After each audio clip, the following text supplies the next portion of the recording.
Eu gostaria de saudar todos em nome do presidente da República, Luiz Inácio Lula da Silva. Presidente, os estudantes estão aqui hoje acompanhando fisicamente e remotamente esse momento histórico. As cotas transformaram a cara da universidade e eu fico muito feliz de fazer parte dessa luta. A Uni lutou gerações para que a gente estivesse aqui hoje. Em cada ato de rua, em cada mobilização, em cada gabinete, falando com cada parlamentar, para que a gente conseguisse aprovar hoje o projeto de renovação, ampliação e fortalecimento e aperfeiçoamento da lei de cotas. Um ponto fundamental dessa lei, gente, é que os cotistas terão prioridade no acesso à assistência estudantil. E eu queria, presidente, lhe fazer um pedido. O projeto de lei nacional da assistência estudantil já está em tramitação no Congresso Nacional. E eu queria lançar um desafio da gente estar esse ano ainda sancionando a Lei Nacional de Assistência Estudantil. Porque, presidente, ninguém fica para trás. Quem entrou quer ficar. E nós sabemos que, às vezes, o sonho da universidade é distante por conta, presidente, de uma passagem de ônibus, de uma Xerox, por conta de um restaurante universitário, de um prato de comida. E nós não podemos interromper os sonhos da juventude por conta da falta da presença deles na universidade. Essa voz que vocês acabaram de ouvir é de Manuela Mirella, mulher negra, nordestina de Pernambuco e, como ela mesma se apresenta, filha de uma empregada doméstica e de um feirante. Manuela foi a primeira de sua família a ingressar no ensino superior e, como ela também diz, foi graças às ações afirmativas. Hoje, ela é presidente da União Nacional dos Estudantes e essa fala foi feita no dia 13 de novembro de 2023. Tratava-se do momento em que o presidente Lula sancionou a atualização da lei de cotas, que aprimora o sistema de reserva de vagas nas universidades públicas no Brasil. Manuela Mirella chama a atenção para um aspecto muito importante das políticas de cotas, que é a permanência estudantil. Já se passaram mais de 10 anos da lei de cotas que vale para as universidades públicas federais. Nesse processo, estudantes, ativistas do movimento negro, gestoras e gestores dessas políticas e também pesquisadoras e pesquisadores do tema têm destacado a importância da permanência como uma dimensão que é constitutiva da inclusão nas universidades públicas. A questão da permanência já estava colocada no Brasil a partir da implementação da lei original de 2012. Ela reservava 50% das vagas das instituições federais de ensino superior em cursos de graduação para estudantes que cursaram integralmente o ensino médio nas escolas públicas. Dessas vagas, metade deveria ser ocupada por estudantes de famílias com rendas de até um salário mínimo e meio per capita. Todas essas vagas contavam com reservas específicas para pessoas negras, indígenas e, desde 2016, também para pessoas com deficiência, conforme a distribuição populacional de cada um desses grupos. Entre outras alterações, a nova lei ajusta o segundo corte de reserva de vagas para a renda familiar per capita de até um salário mínimo. Ela também inclui cotas para quilombolas e estabelece prioridade para cotistas no recebimento de auxílio estudantil. Essas 3 mudanças já sinalizam a importância de diferentes dimensões do acesso e principalmente da permanência no ensino superior, que são tanto materiais quanto simbólicas. Neste episódio, refletimos sobre essas transformações e horizontes do ensino superior no Brasil, contando com a participação de Andréia Lopes da Costa Vieira e de Acácio Sidney Almeida Santos. Andréia é uma mulher negra, doutora em Sociologia, professora na Universidade Federal do Estado do Rio de Janeiro, a Unirio, e é uma pesquisadora de vanguarda no debate sobre as ações afirmativas no Brasil. Acácio se apresenta como tataraneto de africanos e africanas, bisneto, neto e filho de mulheres e homens do recôncavo da Bahia. Ele é doutor em Sociologia e é professor da Universidade Federal do ABC, a UFABC. Andréia e Acácio são participantes do projeto Caleidoscópio das Ações Afirmativas.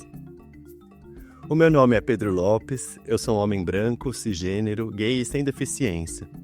Eu sou da cidade de São Paulo, tenho cabelos escuros e cacheados que estão sempre presos num coque e eu uso um pouco de barba e bigode. Mesmo que vocês não possam me ver, eu fiz essa autodescrição, pois esse é um jeito de me apresentar que eu aprendi trabalhando com acessibilidade. Eu sou doutor em antropologia, formado pela Universidade de São Paulo, e tenho pesquisado trajetórias de estudantes com deficiência no ensino superior, olhando para as ações afirmativas e para a acessibilidade. Esse é o podcast Caleidoscópio das Ações Afirmativas, que faz parte do projeto de pesquisa Caleidoscópio das Ações Afirmativas, Avaliações, Experiências e Alcances das Políticas de Cotas nas Universidades Públicas. Este projeto conta com uma rede incrível de pesquisadoras e pesquisadores de todo o país que trabalham com o tema das ações afirmativas. Ele é coordenado por Paulo Sérgio da Costa Neves e financiado pelo CNPq, Conselho Nacional de Desenvolvimento Científico e Tecnológico. Acácio, Andréia, a gente agradece muito a vocês dois por esse encontro. Um prazer estar aqui com vocês e poder participar desse momento bem especial do projeto Caleidoscópio, um projeto que vem sendo coordenado pelo professor Paulo, que tem uma equipe maravilhosa, e essa possibilidade, então, de dialogar sobre um tema tão importante. Agradecendo a equipe toda, muito acolhedora, porque para nós é uma experiência muito nova no podcast, enfim, desse tipo de interação. Bom, já se passaram mais de 10 anos da Lei de Cotas e a gente segue renovando os debates sobre a democratização do acesso ao ensino superior. Uma questão central que acompanha a entrada na universidade é a permanência. Acácio, você atuou como pró-reitor de assuntos comunitários e políticas afirmativas na UFABC, inclusive durante o período da pandemia da Covid-19. Você poderia então nos falar sobre a relevância e os sentidos de se debater a permanência na universidade no momento atual? Essa é a principal discussão da atualidade, né? Então, nós sabemos que ainda não cessou o debate sobre o acesso, né? Não está finalizado nesses 10 anos, né? Mas debater a permanência hoje é de extrema importância. Nós somos atravessados pela pandemia, então a pandemia por si só já coloca a necessidade da discussão da permanência, né? Mas ainda que não tivéssemos passado por uma pandemia, a questão da permanência era necessária, né? Que era de que forma nós traduziríamos, pensando metodologias ou pensando novas filosofias do que é o permanecer, né? O permanecer durante muito tempo, ele ficou alocado numa ideia muito simplista que era da bolsa, né? Você bolsifica, então você dá o auxílio e isso é suficiente.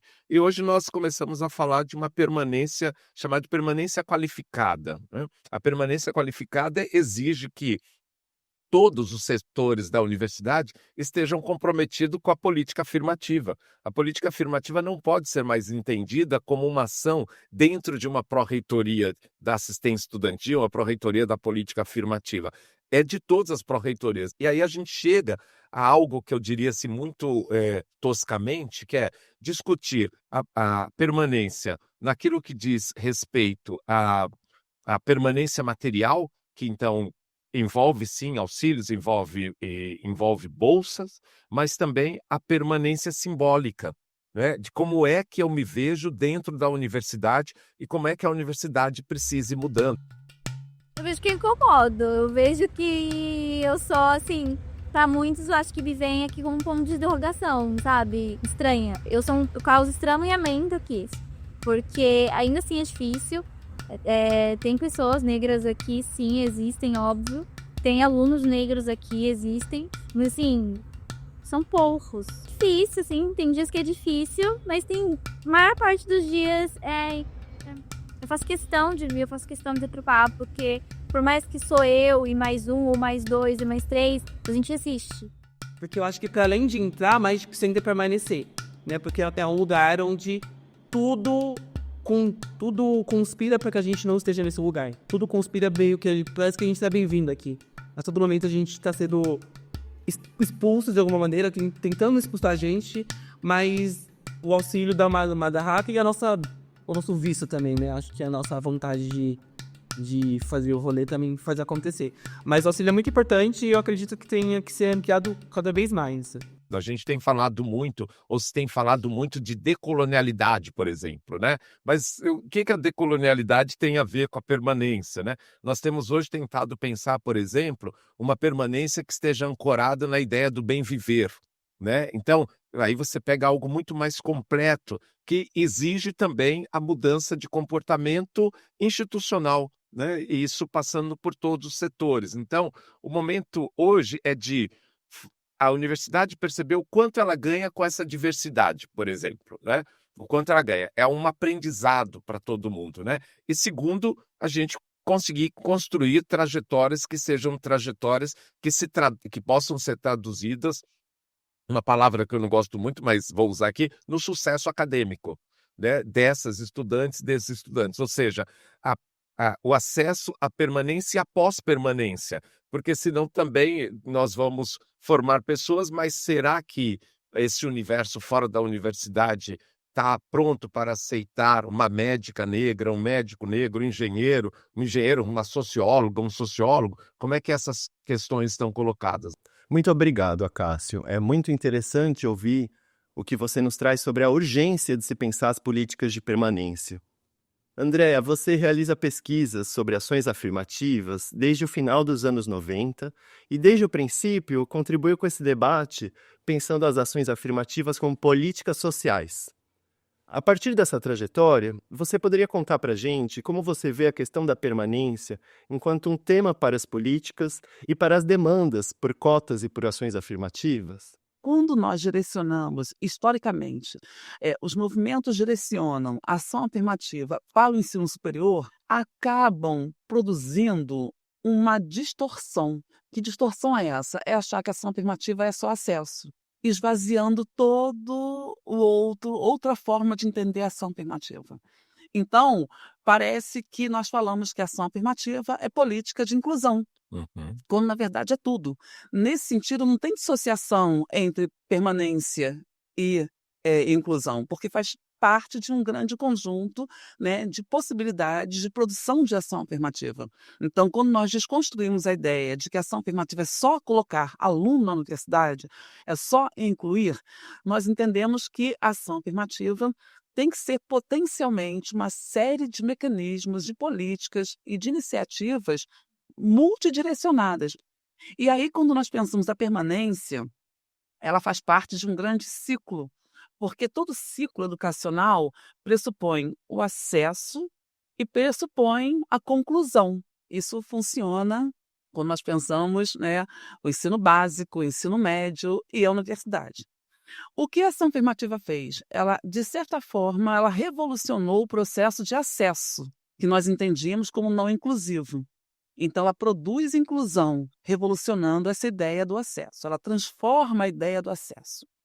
Só que nesse processo, entre o acessar e entre o concluir, nós podemos ter vários outros fenômenos. Quais seriam? A evasão. A evasão é algo que se tenta controlar, mas é um dos fenômenos mais difíceis de serem verificados, porque tem a evasão que é do curso.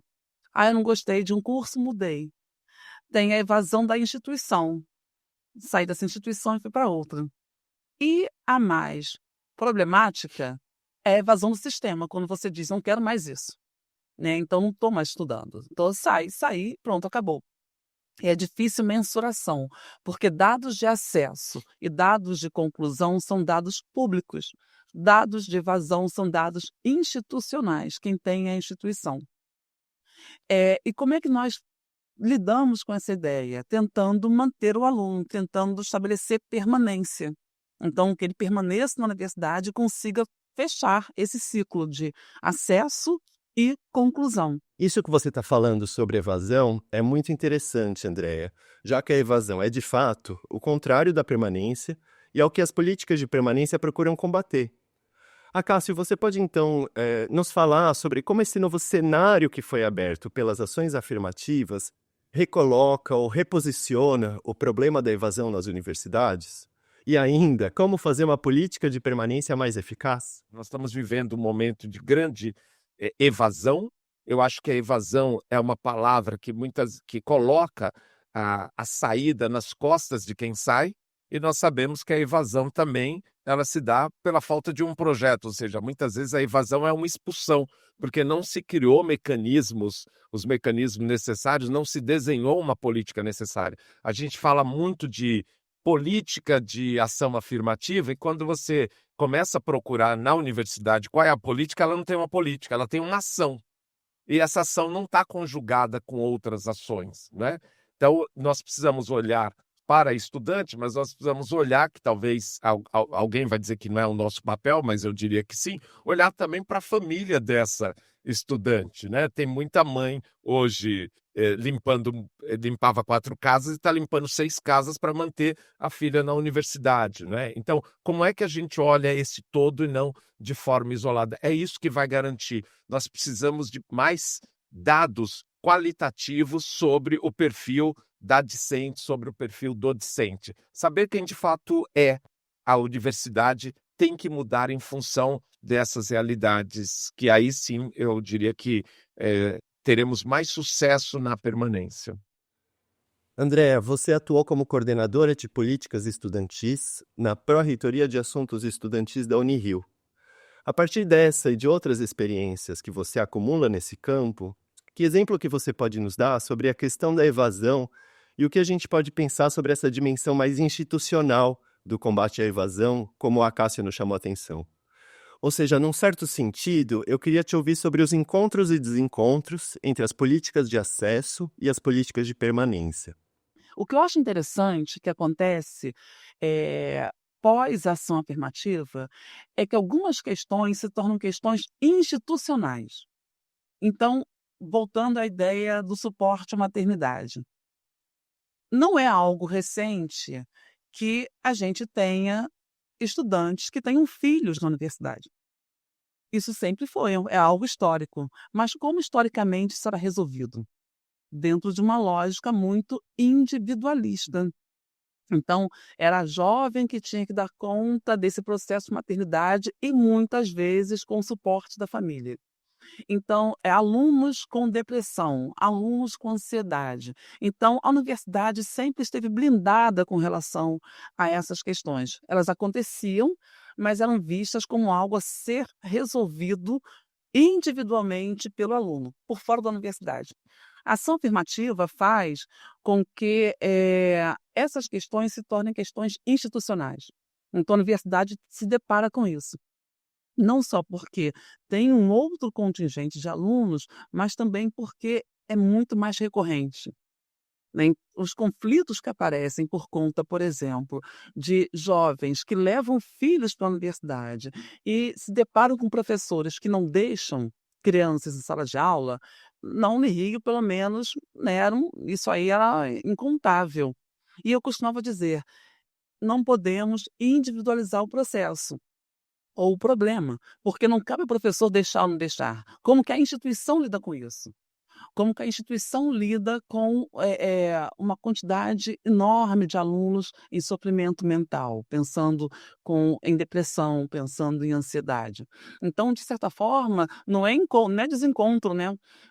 Quando nós entendemos o acesso, nós temos que pensar automaticamente em permanência, não existe desencontro, ao contrário, só se pode pensar em acesso se nós pensarmos em permanência, caso contrário, o processo de acesso se torna, ou de inclusão, quando nós pensamos essa inclusão, né, que potencializa o acesso, vai ser algo totalmente sem sentido. Vocês falaram sobre como as políticas de permanência são mais amplas do que a concessão de bolsas. De todo modo, a questão financeira, sem dúvidas, tem um peso muito grande, e daí eu fico pensando o quanto ela se traduz, do ponto de vista da universidade, em orçamento. Nesse sentido, um aspecto central é o PNAES, que é o Plano Nacional de Assistência Estudantil. O PNAES destina recursos para a permanência dos estudantes de baixa renda que tenham matrícula em cursos de graduação presencial nas instituições federais de ensino superior. Bom, vocês circulam por espaços em que essas questões são debatidas, certo? Como o FONAPRACE, que é o Fórum Nacional de Pró-Reitores de Assuntos Comunitários e Estudantis. O que vocês poderiam nos contar, então, sobre os desafios atuais do orçamento para assistência estudantil nas universidades públicas? tem algo que eu acho que ainda é uma grande questão. Eu estive nessa última reunião do Fonaprace, que aconteceu em junho, em Brasília. Eu acho que temos um desafio ainda quando nós pensamos a ideia de assistência, os recursos penais e a realidade das universidades. E isso diz respeito ao orçamento. Uhum. O grande nó ainda, a grande insatisfação que aparecia nas várias reuniões ao longo do encontro do Fonaprace, diziam respeito à dificuldade de estabelecer um orçamento exequível, sobretudo quando se pensa na urgência de um restaurante universitário. Hum. Eu fui preparada para ouvir várias questões, inclusive a discussão da ação afirmativa. Só que o tempo inteiro os gestores diziam, os alunos demandam restaurante universitário e os recursos que são recursos destinados a isso são cada vez mais reduzidos em relação, né, ao quanto a comida aumenta, ao quanto, né, temos alunos com demanda. Eu almoçava marmita, ia para o trabalho, levava marmita, tinha vergonha da comida que eu acaba levando, enfim, às vezes você tem ovo na marmita e é isso. E aí depois eu ia direto para a faculdade, no período noturno. E aí eu não tinha o que comer, sabe? Ou eu levava 2 marmitas, ou eu levava um lanche, ou eu, sei lá, gastava com salgado caríssimo, que nem é tão bom assim. Então acho que a permanência foi um ponto delicado, né?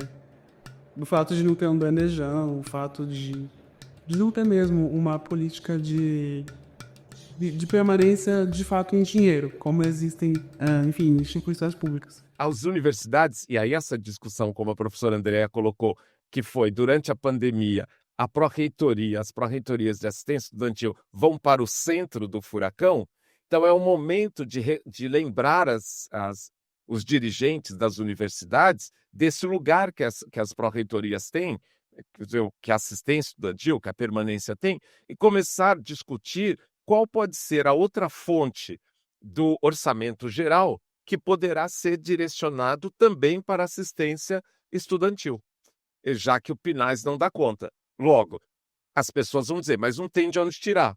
Talvez seja o momento, então, de dizer, então, essa discussão da permanência não é uma discussão só de uma pró-reitoria, é de todo mundo. Exatamente. Então, qual é o compromisso? O compromisso tem que ser dos dirigentes. Aliás, eu acho que qualquer novo dirigente que se candidate a uma pró-reitoria, ele tem que colocar no primeiro ponto, ele tem que dizer assim, me comprometo a defender e trabalhar em prol das políticas afirmativas. Senão, ele não está mais falando a língua esperada hoje para transformar as nossas universidades. Maravilha, é muito interessante ouvir essa agenda de transformações que vocês vão desenhando nessa troca. Que, como vocês vão mostrando, ela vai desde as reitorias e das políticas do Ministério da Educação até os restaurantes universitários, o cotidiano das universidades. Agora eu queria pedir para vocês falarem um pouco sobre o lugar da universidade pública no Brasil hoje. Quer dizer, no limite, eu estou pensando, por que nos interessa a permanência estudantil? Né? Qual é o papel e quais são os desafios da universidade hoje? Acho que tem 2 desafios que são muito urgentes. Primeiro, é defender uma universidade em um modelo democrático de sociedade. Por que eu falo isso?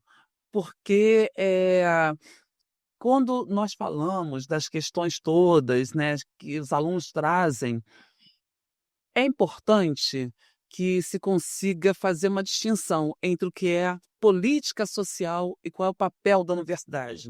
Porque, de certa forma, a universidade, ela também ela acaba se colocando numa missão de resolver questões que não são da universidade.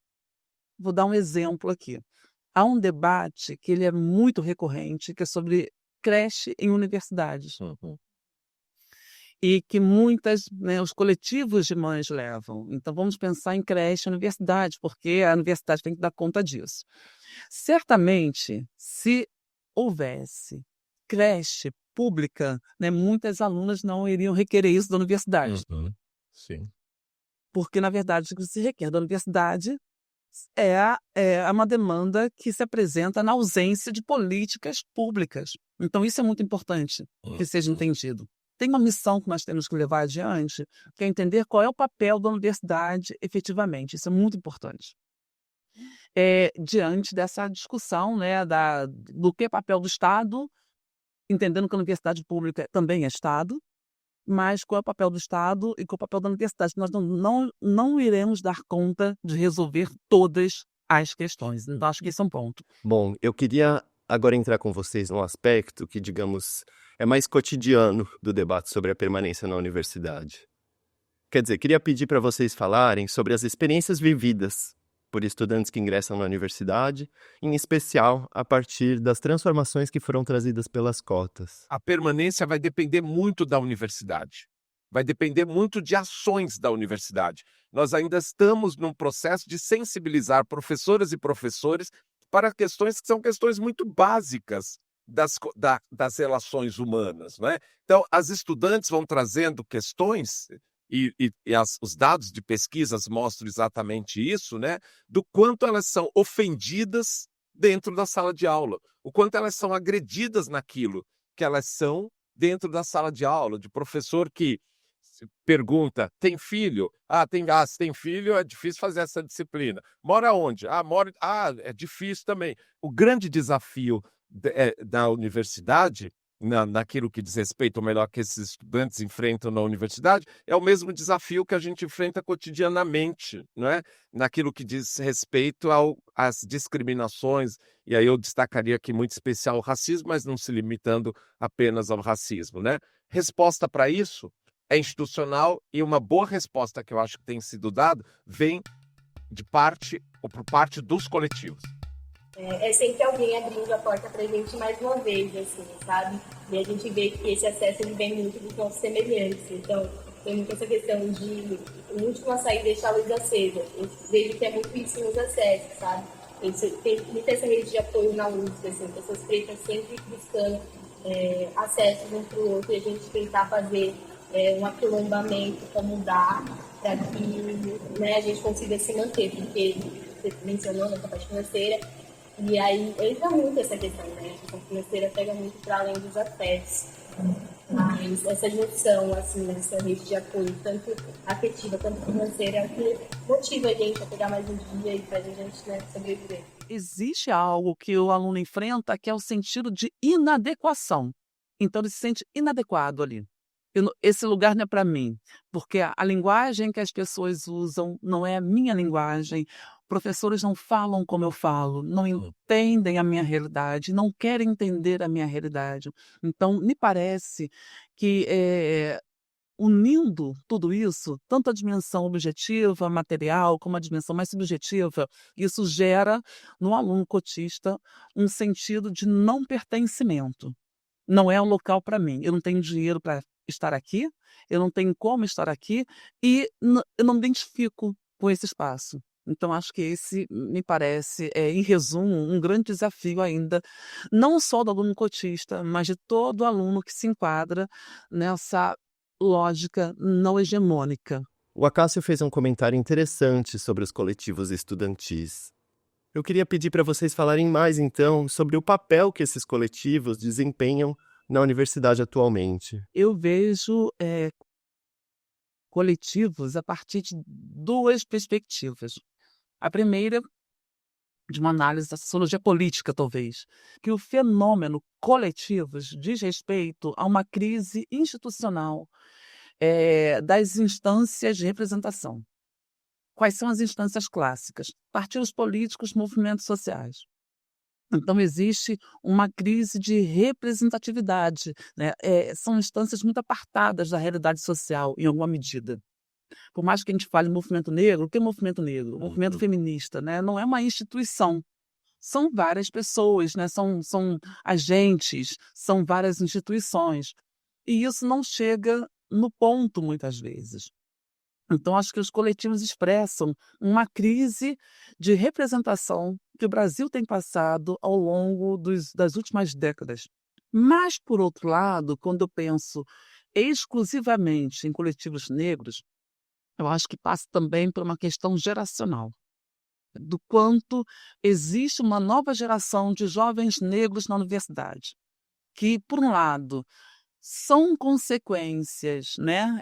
Essas gerações são consequentes das ações afirmativas, mas, por outro lado, de um processo muito maior de produção de intelectuais negros na universidade. Então, como eu disse, uma geração que entra, né? A primeira geração mais institucional é a nossa. Uhum. Até então não se entendia. Os intelectuais negros clássicos, eles não conseguiram adesão. O exemplo mais clássico foi Guerreiro Ramos. Uhum. Né? Essa geração dos anos 80, 90, é uma geração que entra, mas ainda muito pulverizada. Então, nós enfrentávamos muito essa narrativa da meritocracia. Você conseguiu, você acessou, você estudou, você tem qualidades. A geração que entra agora, ela, de certa forma, colhe frutos de algo que foi produzido anteriormente. Me parece que os coletivos são também resultado de um processo de transformação social, de autoprodução de sentido sobre ser negro, de uma percepção política sobre ser negro. E claro que quando você se estabelece na universidade, olhando vários outros alunos negros, que não foi nosso caso, que éramos pouquíssimos, Uhum. isso também gera um sentido de pertencimento, de acolhimento, de luta coletiva, de construção de narrativa. E, claro, quando você se organiza em coletivos, a forma de enfrentamento também é diferente. Sim. Né? Não é um aluno reclamando de racismo, é um coletivo denunciando. Nisso, juntando a primeira parte que eu falei com essa última, os coletivos traduzem uma pauta local, institucional, questões que são macro-nacionais. Então, eles não estão discutindo racismo no Brasil, estão discutindo o professor que é racista. Uhum. Eles não estão discutindo, né, processo de preconceito mais geral, eles estão discutindo a experiência que eles têm na universidade. Então, eles conseguem traduzir nessa crise de representação as suas, né, demandas por dentro de uma instituição. Qual a questão da permanência? A permanência também é um eixo político, Com certeza. filosófico, político, tem que ser pensado que é o compromisso social de transformação, né? Senão a gente vai ter gente vomitando no outro, depois dizendo, eu consegui porque eu lutei. Você me fez lembrar que o projeto de ascensão do negro, de maneira geral, é um projeto coletivo.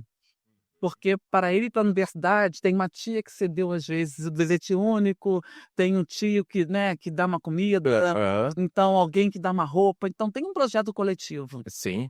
que tem um peso emocional muito grande, porque são muitas expectativas naquela pessoa, que muitas vezes é escolhida, né, para que a família invista. Sim. E, por outro lado, quando ela incende, ela reverte. Então, por mais que você tenha dois jovens, um branco e um negro, ascendendo, o processo de realização dos dois nunca é o mesmo. Porque Não o pai, né, muitas vezes, desse jovem branco, ajuda no escritório, ajuda, né, enfim, ele consegue se manter individualizado. Eu volto a falar o tempo inteiro isso. Enquanto esse jovem, ele reverte o ganho, porque tem que ajudar o sobrinho, tem que ajudar o primo, né, vai ajudar a tia. Exato. Então, é dramático, né? Dramático. É uma situação dramática. Dramático. E por isso que nunca foi só sobre educação. É sobre poder, né? É sobre poder. É isso que a gente não pode perder de vista. É sobre poder. É isso. Se for só sobre onde quer que você aloca um ou outro, não. Aí a gente não vai dar conta, porque não... E é isso, é uma disputa pelos bens sociais. Sim. A gente está disputando bens sociais. E por isso que a discussão sobre cotas na universidade ela é tão acirrada. Porque é quase que um dado que ocupar um espaço na universidade pública garante um processo de ascensão muito mais qualificado. Então, é como se você mexesse numa estrutura já estabelecida. Quem acessa e quem não acessa. Sim. E isso, óbvio, gera desconforto. Nossa. Andréa, Cássio, muito obrigado. Vocês encerram a nossa conversa com uma síntese que é muito eloquente. De fato, como disse a Andréa, o debate sobre o acesso e a permanência na universidade pública, livre, gratuita e de qualidade no Brasil é uma disputa por bens sociais. E como disse o Acácio, isso é uma questão que vai além da educação, é uma questão de poder. Com essas ideias, a gente encerra mais um episódio do podcast Caleidoscópio das Ações Afirmativas. Acompanhe o nosso site, siga as nossas redes sociais e não perca o próximo episódio. Este episódio utilizou áudios de Canal UOL, Vida de Estudante Periférico, Canal N Periferias e Profissão Repórter. O roteiro foi escrito por Pedro Lopes e Milena Mateus e Carmo. Direção, Milena Mateus e Carmo. Montagem e desenho de som, Anderson Souza. Este episódio contou ainda com o apoio do Estúdio Oswaldo Porchat, da Faculdade de Filosofia, Letras e Ciências Humanas da USP, do Estúdio Javali Filmes e da FAPESP, Fundação de Amparo à Pesquisa do Estado de São Paulo.